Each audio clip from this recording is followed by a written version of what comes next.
Finalmente, en esta última parte de esta clase, veremos a qué hace referencia a la propagación saltatoria del potencial de acción. Para poder entender esto, es necesario centrarnos en las vainas de mielina y en los nódulos de Rambier. En los axones mielínicos, es decir, los que están recubiertos por oligodendrocitos en el sistema nervioso central o células SVAM en el sistema nervioso periférico, generan unos espacios internodales que ya los conocemos como nódulo de Rambier. ¿Por qué es importante el nódulo de Rambier en la llamada propagación saltatoria? Porque será en estos espacios en los cuales se pueda regenerar el potencial de acción. Si ustedes miran la figura, en los espacios en los que no hay mielina, hay una gran cantidad de canales iónicos, tanto de sodio como de potasio, principalmente de sodio. Cuando la corriente eléctrica despolariza esos canales de sodio, dependiente de voltaje, el sodio que está afuera ingresa en forma masiva y esa corriente se transmite pasivamente gracias a la impermeabilización que le otorga la vaina de mielina.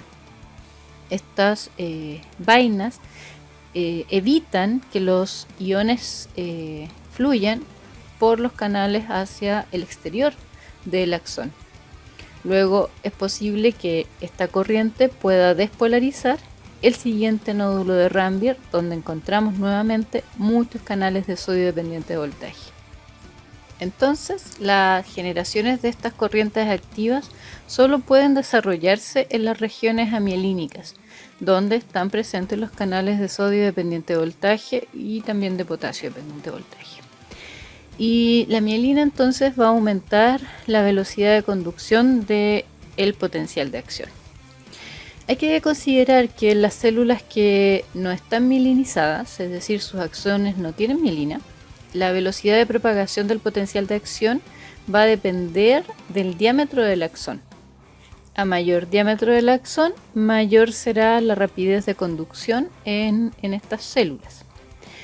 Una célula de la médula espinal, por ejemplo, si nosotros dependiésemos solo del diámetro de los axones de nuestras neuronas para generar respuestas rápidas, debería tener un diámetro de varios centímetros para poder alcanzar la velocidad de propagación que tienen las neuronas mielinizadas. Entonces sería bastante poco adaptativo, ¿no? Tener un sistema nervioso con neuronas tan grandes para poder generar respuestas rápidas. Seríamos unos gigantes. Entonces, la conducción de una fibra mielinizada es significativamente más rápida, entonces entre 10 a 100 veces más rápida que la de una fibra no mielinizada. Y pueden pasar de 1 metro por segundo a 100 metros por segundo. Entonces es harta la diferencia entre fibras mielinizadas versus no mielinizadas. Para finalizar, es importante también considerar que estas oligodendrocitos, o en el caso de las células de SVAM, de Schwann, del sistema nervioso periférico, la importancia de estas células al enrollarse en estos axones tiene que ver, como hemos visto, con esta impermeabilización, pero también tiene que ver con la circulación de distintas moléculas que existen en el citoplasma, tanto del axón como de las propias células. Y eso genera que haya un transporte entre las células de Schwann o los oligodendrocitos y el axón propiamente tal.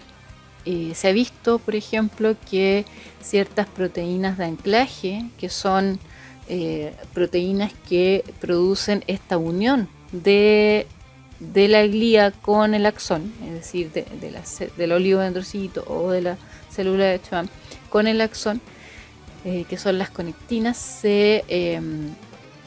si estas proteínas fallan y generan que no haya un buen anclaje con el axón, la velocidad del potencial de acción se ve enlentecida.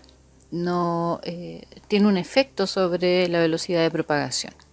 Entonces es muy importante que la vaina de mielina pueda estar recubriendo el axón para que haya una conducción de forma rápida. Hay algunas enfermedades que atacan a oligodendrocitos, por ejemplo, y producen serios problemas en las personas por enlentecer la transmisión del potencial de acción. Finalmente, quisiera que pudiesen recordar que el potencial de acción entonces se va a regenerar en cada nódulo de Rambier, y esto es lo que conocemos como esta característica saltatoria del potencial de acción. Y que la mielina entonces, como decíamos recién, aumenta la velocidad de conducción del potencial de acción. Por último, quería señalarles que todos los procesos que hemos hablado en estas últimas dos clases que tienen que ver con potenciales eléctricos se han conocido gracias a la técnica de pinzamiento de voltaje, que es una técnica fundamental para poder dar cuenta de los cambios de potencial de la membrana. Y es bastante simple, simple en tanto que no se requieren demasiados elementos. Se requiere un electrodo que pueda estimular a la neurona, es decir, que esté conectado a una fuente de poder y que pueda dar pulsos tanto despolarizantes como hiperpolarizantes. Y otro electrodo, microelectrodo, que pueda registrar estos potenciales y registrar, por ejemplo, que la neurona genera potenciales de acción.